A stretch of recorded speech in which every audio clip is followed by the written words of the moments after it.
नमस्कार बंधुगण, जय जगन्नाथ। डिजिटल टेक ओडिशार आउ एक नूतन अध्याय को आपण मानक स्वागत। बंधुगण, आपण कौन पीएम किसान योजना लाभ पाउछंती कि ना पाउनाहांती? जदि पाउछंती सबु किस्ती पाइछंती ना थरे दिथर पाइबा परे बंद हो जाइछि? ए सबुर समाधान पई आज आपण मानक पई नै आछि ए भिडियोटी। दया करी स्किप न करी शेष पर्यंत देखंतु। ता पूर्वरु आपण मानक अनुरोध, जदि आपण माने ए पर्यंत हमर ए चैनल को सब्सक्राइब करि नाहंती, दया करी एबे ही सब्सक्राइब करंतु एवं पाखरे थिबा बेल आइकन को दबाई ऑल नोटिफिकेशन को ऑन कर रखंतु, जहा द्वारा कि मु जेतेबेले भी एहीपरि हेल्पफुल वीडियो अपलोड करिवे आपण माने सर्वप्रथम या देखि परिबे। तेबे आ डेरी न करी चलंतु जिबा टॉपिक उपरकू।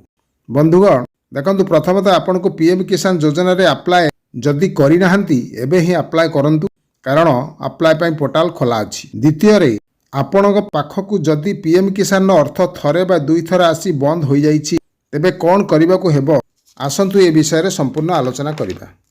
बंधुगण, जदि थरे दुई थर पैसा पाइबा परे आपण को पाखकू पीएम किसान नो पैसा आसु नाही, तेबे चलंतु आमे मोबाइल बा कंप्यूटर रो जे कोनसी स्क्रीन ऊपर को जिबा। आपण जे कोनसी मोबाइल बा कंप्यूटर रे गूगल क्रोम को ओपन करी सर्च करंतु pmkisan.gov.in। देखंतु तापरे जो फास्ट इंटरफेस आछि pmkisan.gov.in या पर क्लिक करंतु। यहाँ पर आपन को एहीपरि एक इंटरफेस आसीजिवो। देखंतु आपणकर एही पैसा न आसीबार कारण जानिया पई आपन को प्रथमे यार स्टेटस कोन अछि जानिबा दरकार। स्टेटस जानिले ही यार समस्यार समाधान करिया संभव। तेणु देखंतु तीनोटी ऑप्शन अछि, एथुरु सभा तळटी नो योर स्टेटस एठारे क्लिक करंतु ओ यहाँ पर देखंतु नेक्स्ट पेज रे आपन को देखा जाउची एंटर रजिस्ट्रेशन नंबर। एठारे रजिस्ट्रेशन नंबर टी देबा को हेबो। जदि आपण रजिस्ट्रेशन नंबर टी जानी नाहंती, आपण को पाखरे नाही, देखंतु डाहाण पटकू नील अक्षर रे लेखा अछि नो योर रजिस्ट्रेशन नंबर। से नो योर रजिस्ट्रेशन नंबर पर क्लिक करंतु। तापरे देखंतु आउ गोटे पेज खोली जिवो। एठारे लेखा अछि एंटर मोबाइल नंबर। जो मोबाइल नंबर दे आपण अप्लाई करथिले बा जो मोबाइल नंबर आधार कार्ड रे अछि, से मोबाइल नंबर टी एठे एंटर करंतु ओ डाहाण पाखरे थिबा कैप्चा टी पूरण करंतु।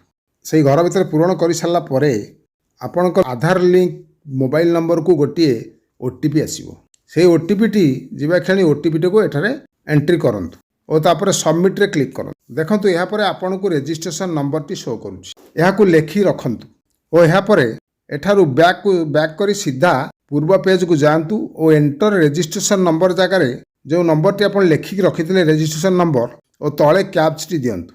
तापर गेट डाटा रे क्लिक करंतु। तापर आपण को एक नुआ इंटरफेस आसीजिवो। एठारे आपणकर मोबाइल नंबर, रजिस्ट्रेशन नंबर, ना, पितांक ना, गाँ ठिकाना, आपण केतोटी किस्ती पाइछंती, शेष किस्ती केबे पाइछंती, यह समस्त किसी शो करिवो। जदि एठारे तळे लेखा थिबो अपडेट योर डिटेल्स, देखंतु मझिरे लेखा अछि अपडेट योर डिटेल्स, तेबे आपण आपणक आधार नंबर और आधार रे थिबा मोबाइल नंबर को देई ओटीपी रे एंट्री करंतु।